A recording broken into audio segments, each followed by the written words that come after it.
ঢিঙত class 10 ছোৱালীক rap কৰা হ'ল আৰু মাইনৰিটি এৰিয়াত য'ত অসমীয়া মানুহ মাইনৰিটি কেনেকৈ স্বীকৃতি লৈছে যোৱা লোকসভা নিৰ্বাচনৰ পিছত অসমত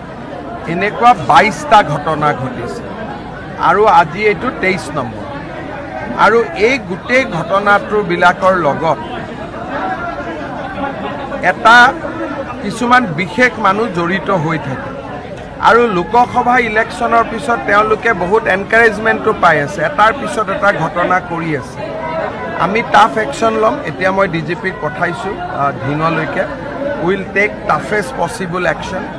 পীযুষ হাজৰিকাকো মই যাব দিছোঁ আৰু মই সদায় কৈ থাকোঁ যে আমাৰ অসমত নামনি আৰু মধ্য অসম বৰাক ভেলী আদিৰ দৰে জাগাত আমাৰ খিলঞ্জীয়া মানুহ লোকেল মানুহবিলাক বহুত ভয় আৰু সন্ত্ৰাসৰ পৰিৱেশত থাকে অসমৰ মানুহে যিমান এই কথাবোৰ বুজিব সিমানে আমাৰ কাৰণে ভাল বাকীটো আইনত যি ব্যৱস্থা ল'ব লাগেতো মই ল'মেই কিন্তু আমি যিমানেই সেন্সিটিভ হওঁ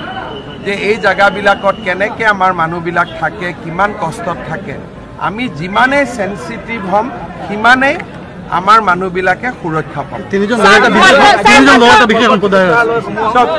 তিনিজন ল'ৰা কোন নাম এজনকতো এৰেষ্ট কৰা হৈছে বাকী দুজনৰ নামো আপোনালোকে পাই যাব মটৰচাইকেল এখনত উঠি আহি আছিলে কিন্তু ঢিঙত এইটো ঘটনা এইটো ফাৰ্ষ্ট নহয় স্প্ৰে গেং হৈছে আৰু হৈয়ে থাকে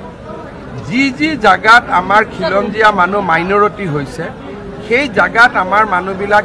সদায় সমস্যাত থাকে কিন্তু আনফৰ্চুনেটলি যিবিলাক জাগাত আমি মেজৰিটি তাৰ মানুহে এই মানুহখিনিৰ কথাটো অনুভৱ নকৰে যেনেকৈ আজি অসমত কিবা এটা ঘটনা হ'লে অসমীয়া বঙালী কৰি দিব কিন্তু কোনো বঙালী মানুহে ছোৱালীক ওপৰত হাত নিদিয়ে কিন্তু আমাৰ মানুহখিনিয়ে চিন্তা কৰি থাকিব বঙালীয়ে চিন্তা কৰি থাকিব অসমীয়াই চিন্তা কৰি থাকিব মাৰোৱাৰীয়ে চিন্তা কৰি থাকিব হিন্দীভাষী কিন্তু আমাৰ শত্ৰু কোন মিত্ৰ কোন মানুহে এইটো আজিলৈকে উলিয়াব নোখোজে বা নাজানে বা মানুহে এভইড কৰে that is the biggest irony সেইটোৱে আজি আমাৰ আটাইতকৈ ডাঙৰ সমস্যা চৰকাৰেতো